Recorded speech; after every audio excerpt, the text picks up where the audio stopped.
ഓം ശ്രീ ഗണേശ ശാരദാ ഗുരുഭ്യോ നമഃ. ഓം ഗുരുർബ്രഹ്മ ഗുരുർവിഷ്ണു ഗുരുദേവോ മഹേശ്വര ഗുരു സാക്ഷാത് പരബ്രഹ്മ തസ്മൈ ശ്രീ ഗുരവേ നമഃ. ഓം നമോ ഭഗവതേ വാസുദേവായ. ഭൂതൈർമഹദ്ഭിർയൈമാ പുരോ വിഭു നിർമായ ശേദേ യതമൂഷു പൂരുഷം ഭുങ്ക്തേ ഗുണാൻ ഷോഡശ ഷോഡശാത്മകം സോലം കൃഷിഷ്ടഭഗവാൻ വചാംസി മേ. നമസ്തസ്മൈ ഭഗവതേ വ്യാസായാമിതതേജസേ പവജ്ഞാനമയം സൗമ്യാ യം മുഖാംബുരുഹാസ്സവം പ്രചോദിതായേന പുരാ സരസ്വതി വിതന്വദാദ്യസ്യ സതീം സ്മൃതിം ഹൃദി സ്വലക്ഷണാ പ്രാദുരഭൂത് കിലാസ്യത സമേ ഋഷീണാം വൃഷഭപ്രസീദതാം. ഓം നമോ ഭഗവതേ വാസുദേവായ. വസുദേവസുതം ദേവം कंसचाणूरमर्दनं देवकी परमानन्दं कृष्णं वन्दे जगद्गुरुम्. ॐ नमो भगवते वासुदेवाय. श्रीकृष्णपरमात्मने नमः. ॐ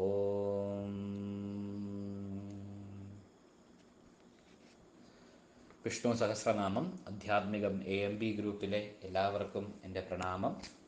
ഞാൻ അരവിന്ദ് ശിവൻ. വിഷ്ണു സഹസ്രനാമത്തിലെ ആദ്യത്തെ ശ്ലോകത്തിൻ്റെ വ്യാഖ്യാനമാണ് നമ്മളിവിടെ ശ്രദ്ധിക്കാൻ പോകുന്നത്. ഇവിടെ ആദ്യത്തെ നാമം നമുക്ക് കാണാൻ സാധിക്കുന്നത് വിശ്വം. വിശ്വം എന്നാണ് ഭഗവാനെ അഭിസംബോധന ചെയ്തിരിക്കുന്നത്. ആ ഒറ്റ നാമത്തിൽ തന്നെ സകലതും ഭഗവാനിൽ അടങ്ങിയിരിക്കുന്നു എന്ന് മനസ്സിലാക്കാൻ സാധിക്കും. ഈ ജഗത്ത് ഭഗവാന്റെ സ്വരൂപം തന്നെയായി പ്രകാശിക്കുന്നു എന്ന് പറയുന്നു. വിശ്വം.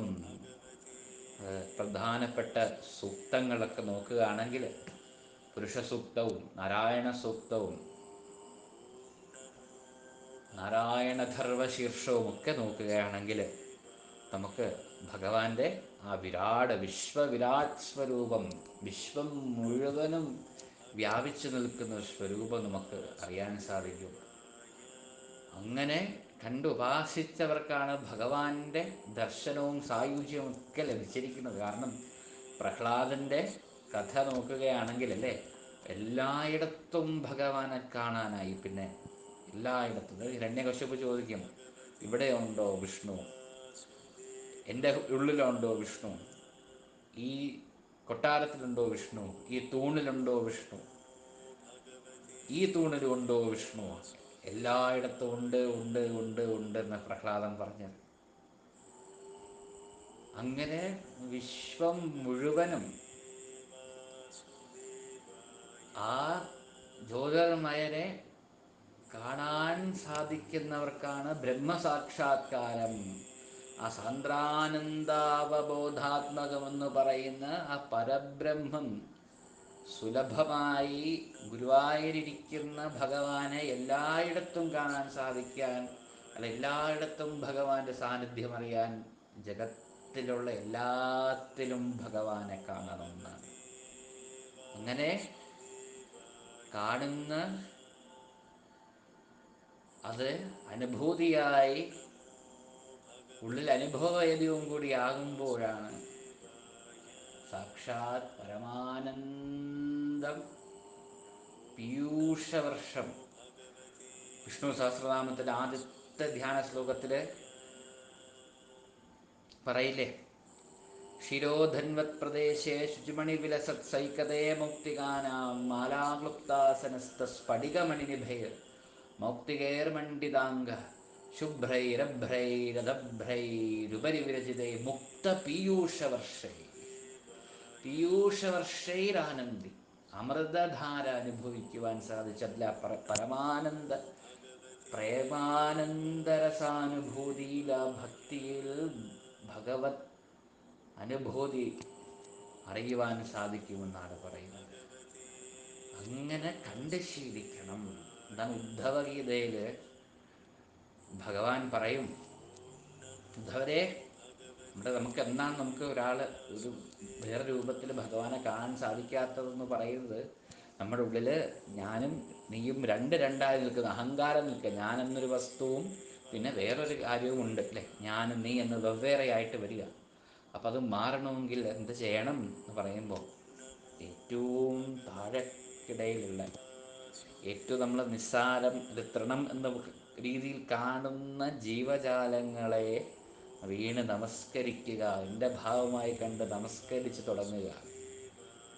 അങ്ങനെ എല്ലാവരെയും നമസ്കരിച്ച് നമസ്കരിച്ച് നമസ്കരിച്ച് നമസ്കരിച്ച് വരുമ്പോൾ എല്ലാം ആ വിശ്വം തന്നെ ഭഗവാൻ തന്നെയാണ് എന്ന് മനസ്സിലാക്കാൻ സാധിക്കും. അതാണ് വിശ്വം എന്ന് പറയുന്നത്. അതിൻ്റെ നാമത്തിൽ ഓം വിശ്വസ്മൈ നമ എന്ന് പറയും അല്ലേ. ഈശാവാസ്യമിതം സർവം ഏവേദം, എല്ലായിടത്തും വിശ്വത്തിൻ്റെ രൂപമായി വിശ്വസ്മിന്നിവ ഭാതിയത് തത്വം ബ്രഹ്മ പരം ജ്യോതി എന്നാണ് രുദ്രഗീതം ഭാഗവതത്തിൽ പറയുന്നത്. വിശ്വം തന്നെ പ്രകാശിച്ച് നിൽക്കുന്നത് സാക്ഷാത് ആദിനാരായണൻ തന്നെയാണ് എന്നാണ് പറയുന്നത്. അപ്പോൾ ഇതിനെ എല്ലാമായി നിൽക്കണമെങ്കിൽ അത് പ്രണവം കൂടിയാണ്, ഓങ്കാരസ്വരൂപം കൂടിയാണ് ഭഗവാൻ എന്ന് പറയുന്നത്. ഓങ്കാര ഏവേദഗും സർവം, ഓമിത്യാക്ഷരം ബ്രഹ്മ, എല്ലായിടത്തും ഉള്ളത് സർവം ഖൽവിദം ബ്രഹ്മ എന്ന് പറയുന്നത്. ബ്രഹ്മം ആണ് ഈ സാക്ഷാത് ആദിനാരായണൻ. വിശ്വം സാക്ഷാത് നാരായണൻ ബ്രഹ്മമാകുന്നു എന്ന് പറയുകയാണ്. ബ്രഹ്മം എന്താണ് ബ്രഹ്മം എന്ന് പറയുന്നത്? ബ്രഹ്മദേവൻ എന്ന ബ്രഹ്മമല്ല, അത് ബ്രഹ്മൻ. ഇത് ബ്രഹ്മം. ബ്രഹ്മം അതായത് അർക്കാനലാദി വെളിവൊക്കെ ഗ്രഹിക്കുമൊരു കണ്ണിനു കണ്ണ്, മനമാകുന്ന കണ്ണ് അതിന് കണ്ണായിരുന്ന പൊരുൾ താനെന്ന് അല്ലേ. അങ്ങനെ ഇരിക്കുന്ന ആ പൊരുൾ അങ്ങനെ കാണാൻ സാധിക്കുന്നതാണ് ബ്രഹ്മം. ആ കാണുന്നതെന്തോ അത് ബ്രഹ്മം. തത് സ്വരൂപം, തൻ്റെ സ്വസ്വരൂപാനുസന്ധാനത്തിൽ താൻ തന്നെയാണ് ഈ കാണുന്ന വിശ്വം മുഴുവൻ. ഏകമേവം അദ്വിതീയം, ഞാനല്ലാതെ വേറെ രണ്ടാമതായിട്ടൊന്നുമില്ല എന്ന് പറയുന്ന ആ ഒരു അനുഭൂതിയിൽ അനുഭവവേദ്യമാകുന്ന ജ്ഞാനമെന്തോ അത് ബ്രഹ്മം. പ്രജ്ഞാനം ബ്രഹ്മ തത്വമസി സർവം ഖൽവിദം ബ്രഹ്മ അഹം ബ്രഹ്മാസ്മി എന്ന് പറയുന്ന ആ ബ്രഹ്മതത്വമാണ് എന്താണ് വിശ്വം എന്ന് പറയുന്നത്. ശരിക്കും പറഞ്ഞാൽ കാണപ്പെടുന്നതെല്ലാം, കേൾക്കുന്നതെല്ലാം, അനുഭവിക്കുന്നതെല്ലാം ഭഗവാൻ തന്നെയാണ്. അപ്പോൾ അതിൻ്റെ നാമാവലിയിൽ ഓം വിശ്വസ്മൈ നമ എന്ന് പറയുന്നു. രണ്ടാമത്തെ നാമം വിഷ്ണു. വിഷ്ണു സഹസ്രനാമത്തിലെ വിഷ്ണു എന്നാണ് പറയുന്നത്. എന്താണ്? വിവേശയതി വ്യാപ്നോതി ഇതി വിഷ്ണു. യാതൊരാളാണോ സർവവ്യാപിയായിരിക്കുന്നത് അവൻ തന്നെ വിഷ്ണു.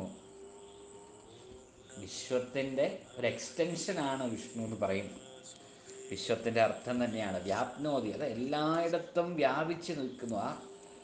അതിൻ്റെ ആ വ്യാപകം എന്ന് മനസ്സിലാക്കാൻ നമ്മൾ എന്താണ് ഒരു അനന്തശയന വിഗ്രഹം ഒന്ന് ദർശിച്ചാൽ മതിയാകും. ശ്രീപത്മനാഭൻ്റെ അനന്തശയനം ഒന്ന് ദർശിക്കുക. ഓ, ഭീമാകാരം എന്താണ് വിശ്വരൂപ ദർശനത്തിൽ ഭഗവാൻ നിന്നത്. സഹസ്രശിരസം ദേവം വ്യക്താവ്യക്തം സനാതനം, നാരായണ സൂക്തത്തിൽ. പുരുഷ സൂക്തത്തിലോ പാദോസ്യ വിശ്വഭൂതാനി ത്രിപാദസ്യാമൃതം ദിവീ സഹസ്രശീർഷാ പുരുഷഃ സഹസ്രാക്ഷഃ സഹസ്രപാദ് സ ഭൂമിം വിശ്വതോ വൃത്വാൻ അത്യതിഷ്ഠദ്ദശാംഗുലം പുരുഷ ഏവേദഗും സർവം യദ്ഭൂതം യచ్చ ഭവ്യം ഉതാമൃതത്വസ്യേശാനഃ യദന്തേനാതിരോഹതി. അത്യതിഷ്ഠദശാങ്കുലം, ഇങ്ങനെ അങ്കുലം പോലെ അത് വ്യാപിച്ചുകൊണ്ടേയിരിക്കുന്നു. സാക്ഷാൽ മഹാവിഷ്ണു തന്നെയാണ് അഡ്രസ്സ് ചെയ്യുന്നത്. മഹാവിഷ്ണുവിനെ തന്നെയാണ് അഭിസംബോധന ചെയ്യുന്നത് ആ പുരുഷ സൂക്തത്തിൽ. രുദ്രനെയും അഭിസംബോധന ചെയ്യുന്നത് തന്നെയാണ്, ദേവിയെയും അഭിസംബോധന ചെയ്യുന്നത്. അതുകൊണ്ട് പുരുഷ സൂക്തം ദേവതകളിൽ പുരുഷ സ്വഭാവം മാത്രം, സ്ത്രീ സ്വഭാവമുള്ള ദേവിമാർക്കും പുരുഷ സൂക്താർച്ചന, പ്രത്യേകിച്ച് ഭദ്രകാളിക്കും പുരുഷ സൂക്താർച്ചന പറയും.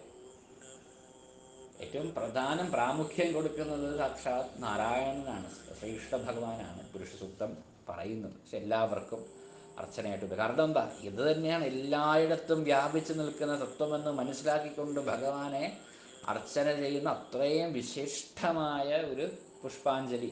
ആ ഒരു സമർപ്പണത്തോടു കൂടി കാണുന്നവർക്ക് അത് ചെയ്യാൻ സാധിച്ചാൽ അത് അത്യുത്തമമാണ്. പുരുഷ സൂക്തം ഉപയോഗിച്ച് അത് തന്നെയാണ്, ആ പുരുഷൻ തന്നെയാണ്, ആ ഈശ്വരൻ തന്നെയാണ് സകലതും വ്യാപിച്ചിരിക്കുന്നതെന്ന് പറയുന്ന ഈശാവാസ്യ ഉപനിഷത്തിൽ ഈശാവാസ്യമിതം സർവമെന്ന് പറയുന്ന ആ ഒരു അർത്ഥത്തിൽ വരുന്നത്.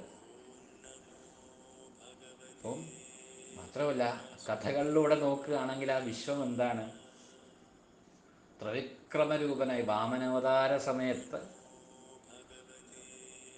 ആ വടു ബാലൻ അത്യുന്നതങ്ങളിലേക്ക് വളരുകയും 3 ലോകങ്ങളെയും അതിക്രമിച്ചവൻ എന്ന രീതിയിൽ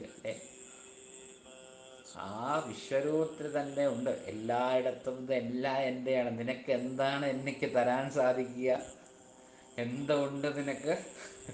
മഹാബലിയോട് നിൽക്കുന്ന മുമ്പിൽ മഹാബലി അന്താളച്ച് നിൽക്കുന്നൊരു സന്ദർഭമുണ്ട്. അപ്പോഴാണ് തനിക്ക് തന്നെയല്ലാതെ വേറൊന്നും ഭഗവാന് നൽകാൻ സാധിക്കുകയില്ല. അതുതന്നെയാണ് സമർപ്പണം എന്ന് പറയുന്നത്, ഇല്ലേ? ഭഗവാന് നൽകണമെങ്കിൽ എന്താണ് ഈ പുഷ്പങ്ങൾ നമ്മൾ കൊടുക്കുന്നത്? വെണ്ണ, തുളസിമാല, ഇതൊക്കെ നമ്മുടേതാണോ? നമ്മുടേതായിട്ട് എന്താണ് നമ്മൾ ക്രിയേറ്റ് ചെയ്തത്? ഇതെല്ലാം പ്രകൃതിയിലുള്ളത് തന്നെ. ആ പ്രകൃതി തന്നെ വിശ്വം മഹാവിഷ്ണു തന്നെയായിട്ട് തന്നെയാണ് നിൽക്കുന്നത്.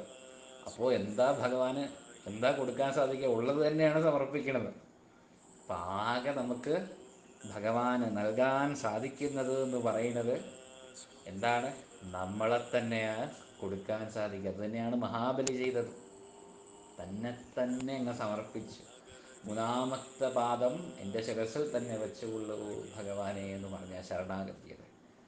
അത് ഭഗവാന് അത്യധികം പ്രീതി ഉണ്ടാക്കി. തന്നെ തന്നെ കൊടുക്കുവാൻ സാധിക്കുന്നവരുടെ മേൽ ഭഗവാന് അത്യന്തം പ്രസന്നമായിരിക്കും. അതുതന്നെയാണ് ഭഗവാൻ ഭാഗവതത്തിൽ തുടർന്ന് പറഞ്ഞു, രക്ഷിഷ്യേ സർവതോഹം ത്വാം സാനുഗം സപരിച്ഛദം സദാ സന്നിഹിതം ധീര തത്ര മാം രക്ഷതേ ഭവാൻ.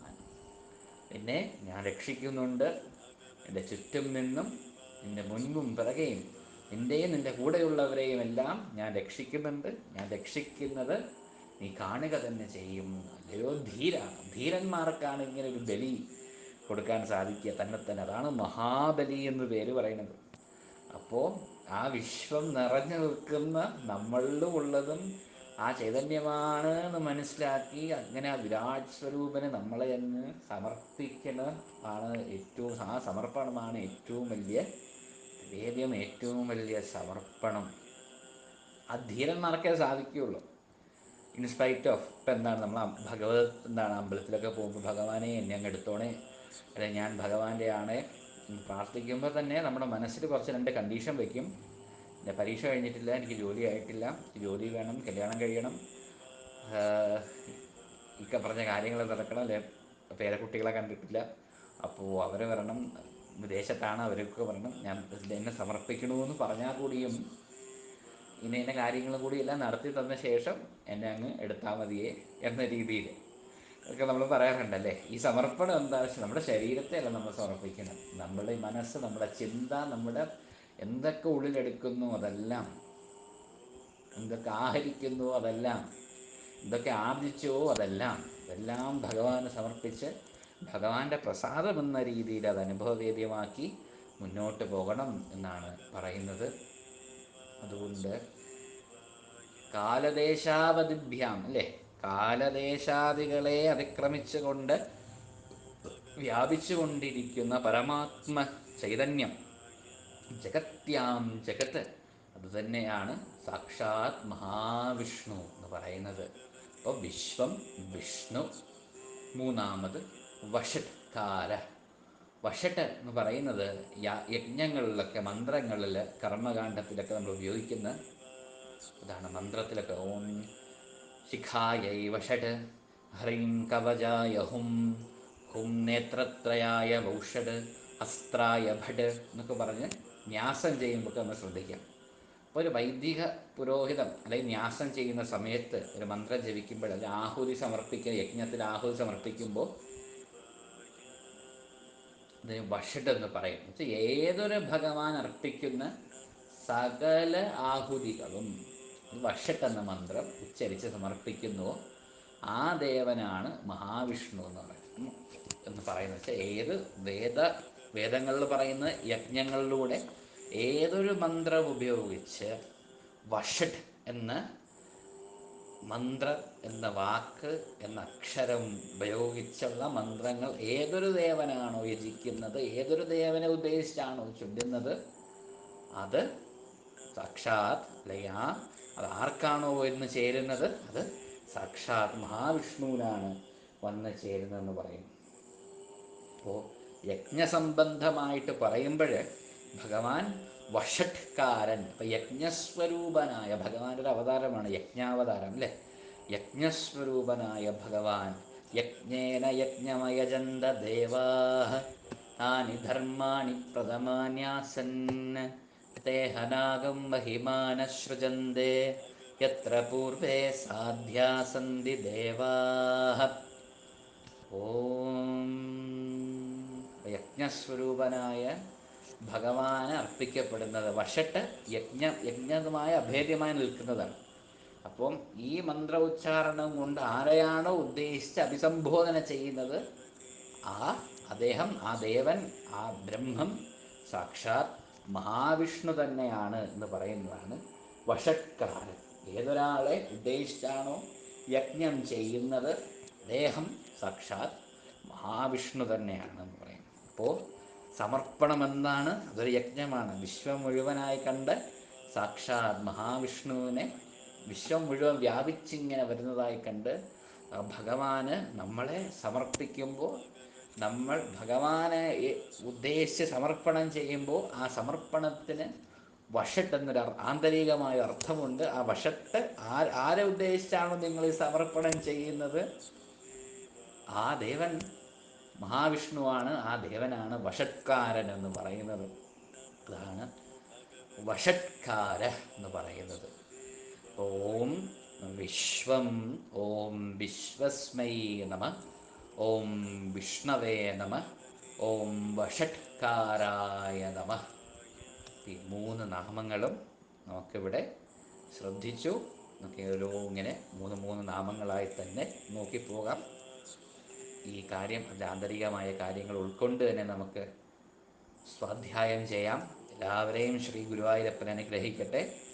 ഓം നമോ ഭഗവതേ വാസുദേവായ. നാരായണ നാരായണ നാരായണ നാരായണ നാരായണ നാരായണ നാരായണ. രാം സീതാറാം ഹനുമാൻ, രാം സീതാറാം ഹനുമാൻ, രാം സീതാറാം ഹനുമാൻ. നാരായണ അഖില ഗുരോ ഭഗവൻ നമസ്തേ. നാരായണ അഖില ഗുരോ ഭഗവൻ നമസ്തേ. നാരായണ അഖില ഗുരോ ഭഗവൻ നമസ്തേ. ഓം അഖണ്ഡ സച്ചിദാനന്ദ ജ്ഞാനസത്താസ്വരൂപിണി ശ്രീചക്രനായികാ സാക്ഷാത് പ്രതിഭാതു സദാശിവ. ഓം ശുദ്ധസ്ഫടികസംകാശം ദ്വിനേത്രം കരുണാനിധിം വരാഭയകരം വന്ദേ ശ്രീഗുരും ശിവരൂപിണം. ഓം സ്വസ്തി ശ്രീശ്വാദിസമസ്തസദ്ഗുരുഭ്യോ നമഃ.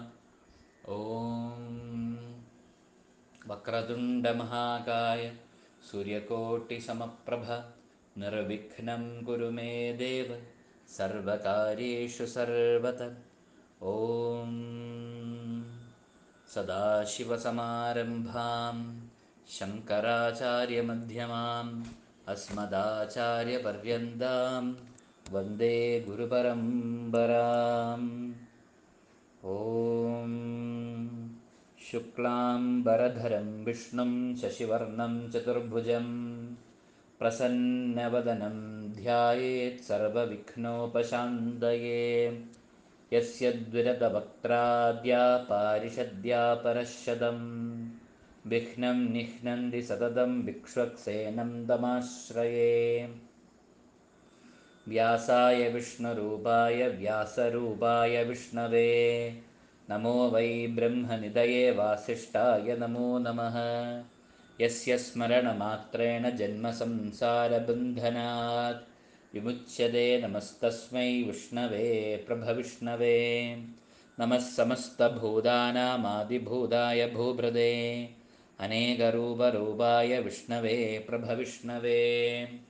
ക്ഷീരോധൻവത്പ്രദേശേ ശുചിമണിവിലസത്സൈകതേ മൗക്തികാനാം മാലാക്ലുപ്താസനസ്ഥസ്ഫടികമണിനിഭൈർമൗക്തികൈർമണ്ഡിതാംഗഃ ശുഭ്രൈരഭ്രൈരതഭ്രൈരുപരിവിരജിതൈ മുക്തപീയൂഷവർഷൈः ആനന്ദി നഃ പുനീയാധരിനളിനഗദാ ശങ്കപാണിർമുകുന്ദഃ.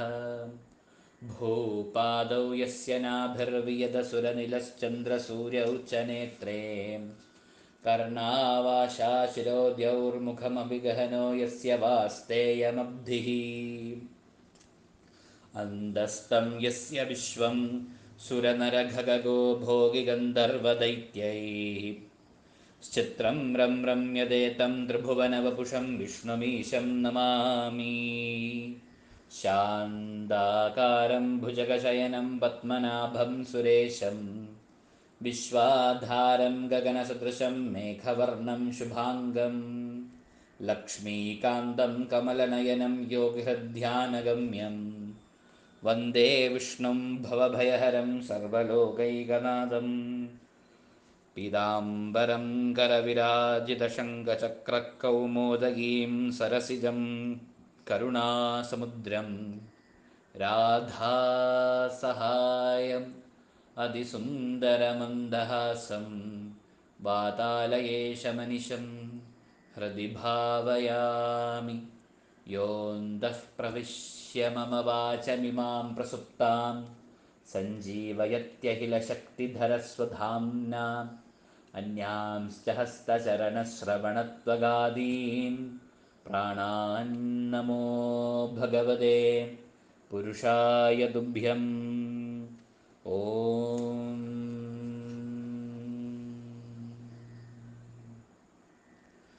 ഓം നമോ ഭഗവതേ വാസുദേവായ. ഓം നമോ ഭഗവതേ വാസുദേവായ. ഓം നമോ ഭഗവതേ വാസുദേവായ. ശ്രീ ഗുരുവായൂരപ്പ ശരണം. ജയ ജയ പത്മനാഭ, ജയ ജയ പത്മനാഭ. വിഷ്ണു സഹസ്രനാമം ആധ്യാത്മികം AMB ഗ്രൂപ്പിലെ എല്ലാവർക്കും എൻ്റെ പ്രണാമം. ഞാൻ അരവിന്ദ് ശിവൻ. വിഷ്ണു സഹസ്രനാമത്തിലെ പ്രഥമ ശ്ലോകമാണ് നമ്മൾ ഇന്നത്തെ ക്ലാസ്സിൽ ശ്രദ്ധിക്കാൻ പോകുന്നത്. കഴിഞ്ഞ ധ്യാന ശ്ലോകത്തിൻ്റെ വ്യാഖ്യാനവും അതോടൊപ്പം വിഷ്ണു സഹസ്രനാമം ജപത്തിന് മുമ്പ് ശ്രദ്ധിക്കേണ്ട കുറച്ച് കാര്യങ്ങളൊക്കെ കഴിഞ്ഞ ക്ലാസ്സുകളിലായിട്ട് പറയുകയുണ്ടായി. തുടർന്ന് വിഷ്ണു സഹസ്രനാമത്തിൻ്റെ വ്യാഖ്യാനവും ശ്ലോകം ചൊല്ലേണ്ട രീതിയുമാണ് നമ്മളിവിടെ പഠിക്കുവാൻ പോകുന്നത്. വ്യാഖ്യാനം അത്ര ഗഹനമായി ചെയ്യാൻ അത് എത്രത്തോളം ബുദ്ധിമുട്ടായിരിക്കുമെന്നാണ് ഞാൻ വിചാരിക്കുന്നത്. കാരണം അത് കേട്ട് വരുമ്പോഴേക്കും കുറേ സമയമെടുക്കുമെന്നാണ് എനിക്ക് തോന്നുന്നത്. വിശ്വം എന്നൊരു നാമം തന്നെ വ്യാഖ്യാനിക്കാൻ അനവധി സമയവും വേണ്ടി വരുമെന്ന് പറയും. വിഷ്ണു എന്ന നാമവും അത് തന്നെയാണ്. അപ്പോൾ ചൊല്ലുന്ന രീതി നമുക്കൊന്ന് ശക്തിപ്പെടുത്താം. അതോടൊപ്പം തന്നെ സരളമായ അർത്ഥവ്യാഖ്യാനവും നമുക്ക് ശ്രദ്ധിക്കാം. അപ്പോൾ ആ രീതിയിൽ നമുക്ക് പഠിക്കുവാൻ സാധിക്കും. അത് എന്തെങ്കിലും എടുത്തു പറയാനുണ്ടെങ്കിൽ ആ നാമത്തിൽ അതുമായിട്ട് ബന്ധപ്പെട്ട കാര്യങ്ങളൊക്കെ നമുക്ക് വിശദീകരിക്കാനായിട്ട് ശ്രീ ഗുരുവായൂരപ്പൻ പ്രകാശിപ്പിക്കുന്ന പോലെ അത് ഉരുത്തിരിഞ്ഞ് പറയുന്നതായിരിക്കും. നമുക്ക് ആദ്യത്തെ ശ്ലോകത്തിലേക്ക് കടക്കാം. ഭഗവാനെ നാരായണ, ശ്രീ ഗുരുവായൂരപ്പ ശരണം. വിഷ്ണു സഹസ്രനാമം ചൊല്ലുമ്പോൾ തന്നെ അതിന് അഭേദ്യമായ ഒരു അനുഭവ സാക്ഷ്യം കൂടി പറയാനുണ്ട്.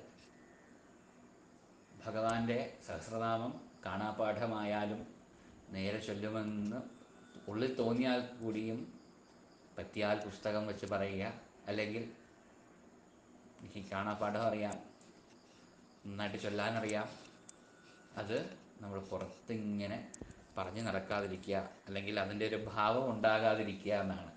സഹസ്രനാമം പറയുന്നത് തന്നെ ധ്രുവസ്തുതിയിൽ പറയുന്നതില്ലേ, ഏതൊരു ശക്തിയാണോ ശ്രവണവും എൻ്റെ ഉള്ളിൽ നിന്നും അത് സ്ഫുരിക്കുമ്പോഴാണ് സംസാരിക്കുവാനും കേൾക്കുവാനും കാണുവാനും ചലിക്കുവാനും ഒക്കെ സാധിക്കുന്നത്. ആ ശക്തിയുടെ സ്ഫുരണം കൊണ്ട് മാത്രമാണ് ഇതൊക്കെ ഹൃദിസ്ഥമാക്കാൻ സാധിക്കുന്നത്. അപ്പം അതുകൊണ്ട് ആ പ്രാണസ്വരൂപനായ ഭഗവാന്റെ അനുഗ്രഹമാണ് എന്ന് മനസ്സിലാക്കി സഹസ്രനാമം ചൊല്ലണമെന്നാണ് പൊതുവേ കാണപ്പെടുന്നത്. എൻ്റെ ഒരു അനുഭവത്തിൽ ഞാൻ പറയാം. ഞാൻ 14 വയസ്സിൽ 8ാം ക്ലാസ്സിൽ പഠിക്കുമ്പോൾ തന്നെ സഹസ്രനാമം കാണാപാഠമാക്കി. ഒരു ദിവസം മുടങ്ങാതെ ഒരു വർഷം മുഴുവനായി സഹസ്രനാമം 14 വയസ്സുള്ളപ്പോൾ ചൊല്ലുമായിരുന്നു. അങ്ങനെ കാണാപാഠമായിരിക്കുന്ന സമയത്ത് ഇവിടെ ഒരു ഭഗവത്ഗീത ക്ലാസ്സിൽ ഞാൻ പോവുകയുണ്ടായി. അപ്പോൾ അവിടെ വിഷ്ണു സഹസ്രനാമമാണ് എടുക്കാൻ പോകുന്നത്. അപ്പോൾ എൻ്റെ മനസ്സിലൊരു ചിന്തയുണ്ട്. എന്താണ്, ഞാൻ വിഷ്ണു സഹസ്രനാമം എല്ലാം കാണാതെ അറിയാം, എല്ലാ നാമവും അറിയാം, വേറെ ആരും ഇതേപോലെ പഠിച്ചിട്ടില്ല, നന്നായി ഞാനായിരിക്കില്ല മുന്നിട്ട് നിൽക്കുന്നത് എന്നൊരു ഭാവം എന്നുണ്ടായി. അപ്പം വിഷ്ണു സഹസ്രനാമം എടുക്കാൻ പോവാണ്. അപ്പം ഇങ്ങനെ പറഞ്ഞ്, അപ്പോൾ ഉള്ളിലെന്തോ ആ ഒരു പ്രായത്തിൻ്റെയും പിന്നെ അതാ ഭഗവാൻ അതുപോലെ ഓരോന്ന് പഠിപ്പിച്ചാണല്ലോ. കാളിയൻ്റെ ഓരോ ശിരസിൽ ചവിട്ടി ചവിട്ടി തിരിച്ചറിവ് കൊണ്ടുവരുന്നതാണല്ലോ ഭഗവാൻ. അപ്പോൾ അവിടെ പഠിപ്പിച്ചുകൊണ്ടിരുന്ന ആചാര്യൻ, അരവിന്ദിന് വിഷ്ണു സഹസ്രനാമം അറിയാം അല്ലേ, അപ്പോൾ തുടങ്ങുമ്പോൾ നമുക്ക് ചൊല്ലി കേൾപ്പിക്കാം, കുട്ടികൾക്ക് അറിയാതെ എങ്ങനെയാണ് വിഷ്ണു സഹസ്രനാമം ഉണ്ടാവുക എന്ന്. അപ്പോൾ അരവിന്ദ് കാണാതെ ചൊല്ലുമെന്ന് പറയും. വിഷ്ണു സഹസ്രനാമം മുടങ്ങാതെ 365 ദിവസവും ചൊല്ലിയത് ഞാൻ. അന്ന് ഓം വിശ്വം എന്ന് പറഞ്ഞ് ബാക്കിയുള്ള നാമങ്ങളൊക്കെ ഞാൻ മറന്നുപോയി. എത്ര ശ്രമിച്ചിട്ടും വന്നില്ല എന്നാണ് വാസ്തവം. വിശ്വം വിഷ്ണുർ വഷത്കാരോ ഭൂതഭവ്യ ഭവത് പ്രഭു എപ്പോഴും ചൊല്ലുന്നതാണ്. ശാന്താകാരം ചൊല്ലി ഓം വിശ്വം എന്ന് പറഞ്ഞ് അവിടെ തീർന്നു സഹസ്രനാമം. പിന്നെ പുസ്തകം അടുത്തിരിക്കുന്ന കുട്ടികളെ എടുത്ത് നോക്കി പാരായണം ചെയ്യേണ്ടി വന്നിട്ടുണ്ട്. അത് ഏറ്റവും വലിയൊരു അനുഭവമാണ്, എനിക്ക് ഏറ്റവും വലിയ അനുഗ്രഹവുമായിട്ടാണ് ഞാൻ അത് കാണുന്നത്. അപ്പോൾ അതിനുശേഷം എന്തു പഠിച്ചാലും അത് ഭഗവാനാണല്ലോ പ്രകാശിക്കുന്നത്, ഭഗവാന്റെ ഇച്ഛയാണ്. പിന്നെ അനേകം അടുത്തൊക്കെ സഹസ്രനാമം ജപിച്ചിട്ടുണ്ട്. ഗുരുവായൂർ ദർശനത്തിന് പോകുമ്പോഴും ഒക്കെ വരിയിൽ നിൽക്കുമ്പോഴും സഹസ്രനാമം തന്നെയാണ് ജപിക്കാറുള്ളത്. അതാണ് നമ്മൾ ഭഗവാനുമായിട്ടൊരു വാദമൊന്നുമല്ല, ഭഗവാനുമായിട്ടുള്ള ഭക്തി സല്ലാപം എന്ന് പറയുന്നത് തന്നെയാണ്. അപ്പം അങ്ങനെ അനുഭവങ്ങളുണ്ട് സഹസ്രനാമം. അപ്പോൾ അത്രയും ഭഗവാൻ ഇപ്പോഴും ഏത് അമ്മയുടെ ആയാലും ലളിതാ സഹസ്രനാമമായാലും സൗന്ദര്യലഹരി ആയാലും എന്ത് ചൊല്ലുമ്പോഴും ഒരു ഭയം. അപ്പോൾ ഒരിങ്ങനെ ഉള്ളിലെ ആ ബോധസ്വരൂപം പറയും, നിൻ്റേതല്ല എന്നൊക്കെ ഓർമ്മ വേണം. രുദ്രമായാലും അതുതന്നെയാണ് ശക്തി. ആ ഒരു ബോധത്തിലൂടെ കാരണം നമ്മൾ ചൊല്ലുമ്പോഴും ഒരു വാക്കുച്ചരിക്കാൻ കഴിയുന്നത് പോലും മഹാഭാഗ്യമായിട്ട് തന്നെ കാണണം, നാമം ജപിക്കുവാനും കഴിയുന്നത്. അപ്പം അതിനുള്ള അവസരം ഇങ്ങനെ നിൽക്കുമ്പോൾ ശക്തി കൂടാതെ നാമങ്ങളെപ്പോഴും ജാനപാനയിൽ പറയുന്ന പോലെ ഭക്തിപൂർവം ചൊല്ലണമെന്നാണ് പറയുന്നത്. അപ്പോൾ ആ നാവിൻ്റെ അതിന് സംസാരിക്കാൻ കഴിയുന്ന സമയത്തും അത്രയും ഉന്മേഷമായിരിക്കുന്ന സമയത്തും ഭഗവത് നാമോച്ചാരണം നടത്തുക. അത് ഉള്ളിൽ മന്ത്രസ്ഫുരണം പോലെ സദാ ചലിക്കട്ടെ. നിങ്ങൾ സ്വബോധത്തിൽ നിന്നും ഉറക്കത്തിലേക്ക് അബോധത്തിലേക്കും പിന്നെ അവബോധത്തിലേക്കും പോകുമ്പോഴും ഇത് ഉള്ളിൽ സ്ഫുരിച്ചുകൊണ്ടേയിരിക്കട്ടെ എന്ന് തന്നെയാണ് പറയാനുള്ളത്. അപ്പോൾ ഇത്രയും ഒരു അനുഭവം പറഞ്ഞുകൊണ്ട് ഭഗവാൻ തന്നെയാണ് ജഗദ്ഗുരു. ശ്രീകൃഷ്ണ ശരണം മമ കൃഷ്ണം വന്ദേ ജഗദ്ഗുരു എന്ന് പറയുന്ന ഭഗവാനാണ് ഗുരു, ഞാനല്ല. ഭഗവാനാണ് ഇവിടെ ആചാര്യനായിട്ടുള്ളത്, ഭഗവാനാണ് സ്വീകർത്താവായിട്ടുള്ളത്, ഭഗവാനാണ് ഗുരുവായിട്ടുള്ളത്. അപ്പോൾ ഭഗവാൻ തന്നെയാണ് ചൊല്ലിക്കുന്നതും കേൾക്കുന്നതും പറയുന്നതും പറയിപ്പിക്കുന്നതുമെല്ലാം ഗുരുവായൂരപ്പൻ തന്നെയാണ് എന്ന് പറഞ്ഞുകൊണ്ട് തന്നെ ആദ്യത്തെ ശ്ലോകത്തിലേക്ക് കടക്കാം.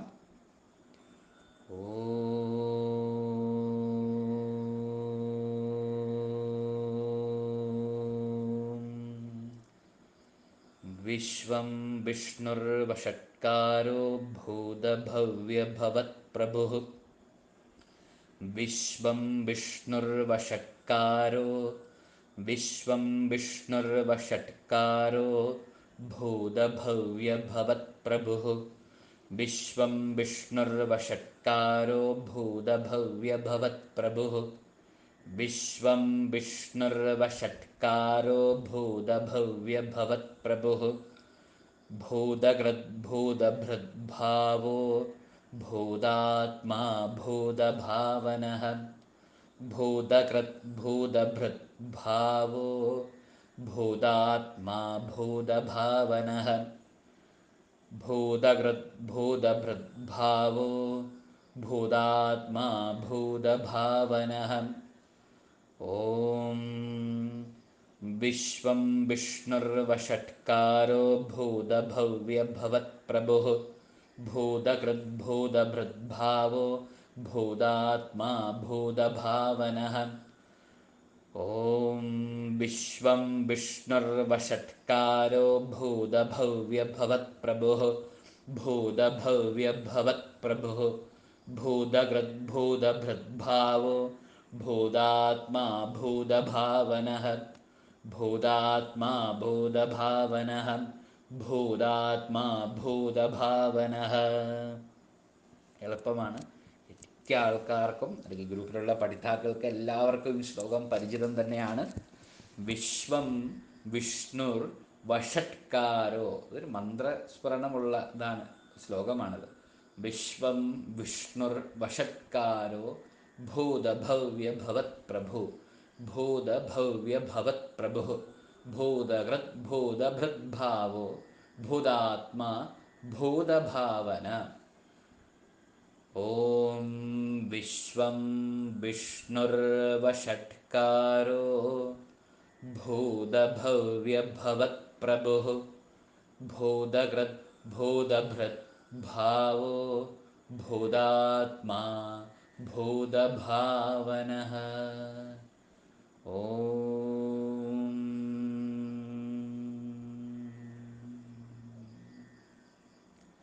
നാരായണ നാരായണ. ഇതിൽ നാമങ്ങളിൽ സംശയം വരാൻ സാധ്യത കുറവാണ് എന്ന് തന്നെയാണ് മനസ്സിലാകുന്നത്. അപ്പോൾ എന്നാലും ഉച്ചാരണം നമ്മൾ അക്ഷരങ്ങൾ ഉച്ചരിക്കും ഞാൻ പറഞ്ഞിട്ടുണ്ട്. ഭ ഭ എന്ന് അത് ആ രീതിയിൽ തന്നെ ചൊല്ലണം. ഭൂതഭവ്യഭവത് പ്രഭു ആകരുത്. ഭൂതഭവ്യഭവത് പ്രഭു. ഭൂതഭവ്യഭവത് പ്രഭു. ഭൂതകൃത് ഭൂതഭൃദ്ഭാവോ ഭൂതാത്മാ ഭൂതഭാവന. വിശ്വം വിഷ്ണുർവഷട്കാരോ ഭൂതഭവ്യഭവത് പ്രഭു. ഭൂതകൃദ്ഭൂതഭൃദ്ഭാവോ ഭൂതാത്മാ ഭൂതഭാവനഃ.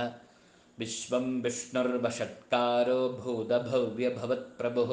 ഭൂതകൃദ്ഭൂതഭൃദ്ഭാവോ ഭൂതകൃദ് കൃത്തല്ല കൃത്തല്ല കൃദ് ഭൂതകൃദ് കൃദ്ധല്ല. അപ്പം ഭൂതകൃദ് ദാനത്തിൻ്റെ ദ. ഭൂതകൃദ് ഭൂതഭൃത് ഭൂതഭൃത് ഭൂതഭൃത് ഭൂതകൃദ് ഭൂതഭൃത് ഭാവോ ഭൂതാത്മാ ഭൂതഭാവനഃ. ഭൂതകൃദ്ഭൂതഭൃദ്ഭാവോ ഭൂതാത്മാ ഭൂതഭാവനഃ.